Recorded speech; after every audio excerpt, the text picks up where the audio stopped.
everyone, it's Michele from Scrapsecrets and welcome back to my channel. Today's video is part of the Autoimmune Awareness Hop that was organized by my amazing friend Tara O'Brien from Mayhem Crafty Cards. I hope you guys join us and follow along with the entire hop. I will have all the information linked below in the description box. And also make sure you head over to Tara's channel. She did an amazing job finding fantastic sponsors for this, so she'll have all that information linked over there. But more importantly, please see her video because she explains why this is so important and personal to her. So make sure you check that out. So for my card today, I decided to use this ribbon as inspiration. And the reason that I chose it is because my brother was recently diagnosed with rheumatoid arthritis and my aunt was diagnosed a few years ago, so I made this in honor of them. First thing that I did was I chose two MFT stamps, Party Patterns and Bokeh Builder. So we're going to be using the circles and the patterns from both of these stamp sets. And what you're seeing here is a stencil that I cut out with my Cricut. I put a rectangle that measures 3 3/4 by 5 inches on the Cricut mat, sliced out a ribbon from the middle of it, and then had it cut the whole thing out, and it created a stencil. So now I am taping it down with some washi tape to the exact same size piece of Bristol Smooth cardstock because we are going to stamp the ribbon on this. We're going to create the ribbon with these little circles. So I pop the ribbon back into place and then put that cone-shaped piece on there because that's going to be important to keep that section white. So after that's all done, we're going to get ready to stamp the dots down. The colors of ink that I used are MFT, Blue Yonder, Purple Rain, Grape Jelly, and Boysenberry. Simon Says Stamp Hot Mama, Hero Arts Pool, Dusty Blue, and Cornflower mid-tone inks.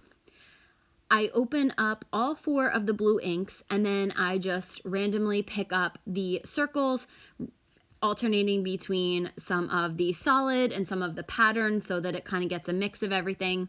What I did realize is that only using 4 colors, there were dots that were right next to each other that were the same color. So what I did was I actually mixed 2, 3, or even all 4 of the colors together and then in different orders and got different shades of blue and then did the same thing with the purple and it worked out really, really well.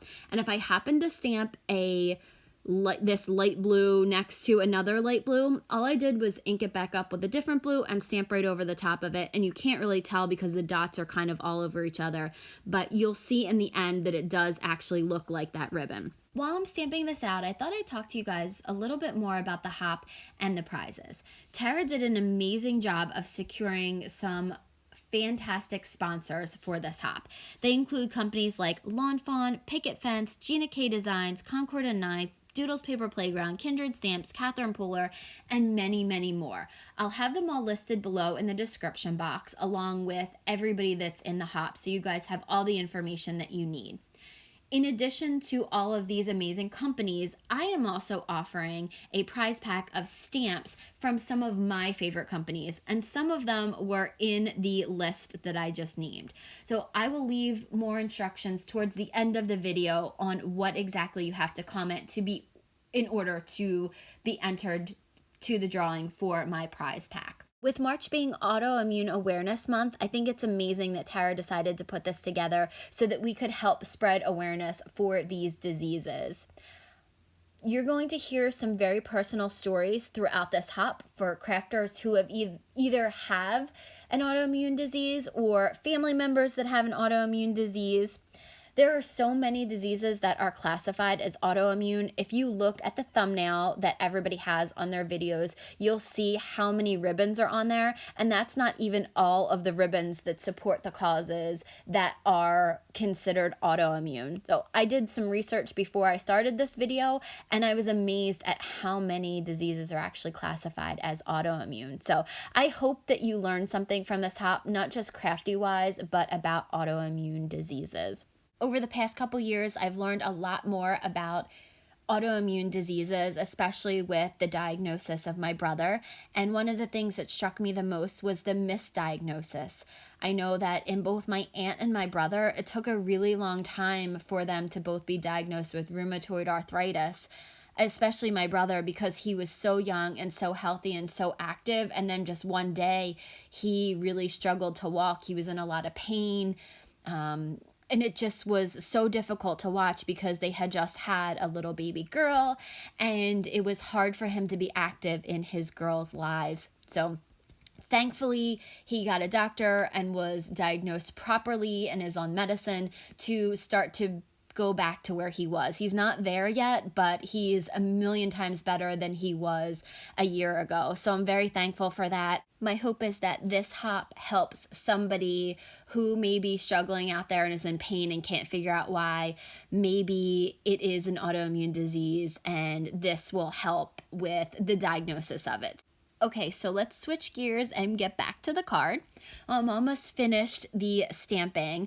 At this point, I was super excited to see the final product because it looks really good with the mask on, but I really wanted to know, does it really look like a ribbon after I take all of it off? So I was very excited to get to the end of it, and I know that I've been stamping for a while, but here it is. I am taking the masks off, and I left this in, even though I struggle with the washi tape a little bit, because this is my absolute favorite part. I love when you take a mask off and you see the results underneath.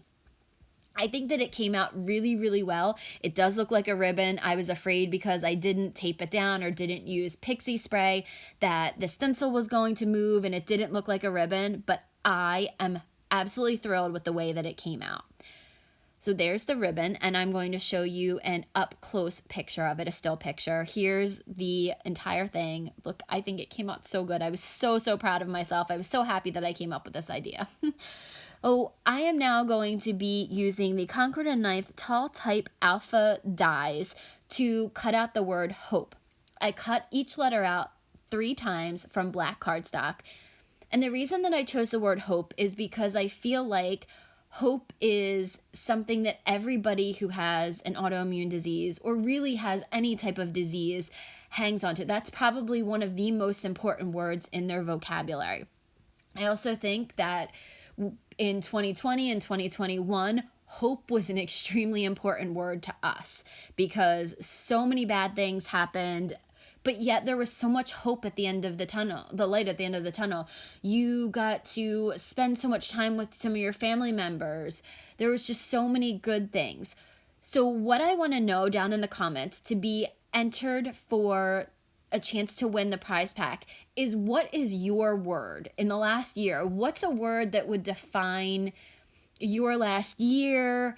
What's just one thing that you could possibly say that would be your word recently? Hope's definitely mine because there's just been so many bad things, but also so many good things. I've been able to spend a lot of time with my nieces, also helping raise them. So hope has really just been my word. Just a couple reminders, all comments will close April 1st, 11:59 p.m. Eastern Standard Time. There's a hashtag for the event, which will be in the description, video description, as well as the description box below. And make sure that you like, comment, and subscribe to be entered to win on my channel. Thank you guys so much for watching, and I'll see you again real soon for another video. Bye!